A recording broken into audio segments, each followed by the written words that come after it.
शेतकऱ्याचं चुकते काय? शेतकऱ्याचं आपण जे नवीन शेतकरी हळदीमध्ये याच्यात कसं आहे, आपल्याला याच्याबद्दल जास्त माहिती नसते.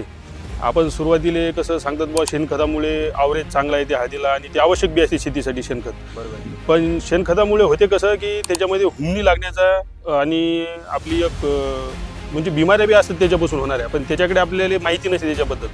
तर त्याच्याबद्दल माहिती कृषी सेवा केंद्राचे जे समजा जाणकार ज्याने हळदीला समजा औषधे दिलेली आहेत ज्यांना माहिती आहे त्याच्याकडून घेणं बी आवश्यक आहे. कारण ती बिमारी जर आपल्या याच्यामध्ये वाढत गेली तर त्या आळीची साईज जर मोठी झाली तर नंतर मग त्यांनी दिलेल्या कीटकनाशकाचा सुद्धा त्याच्यावर काही प्रभाव पडत नाही आणि आपल्या पिकाची नासाडी जास्त होते.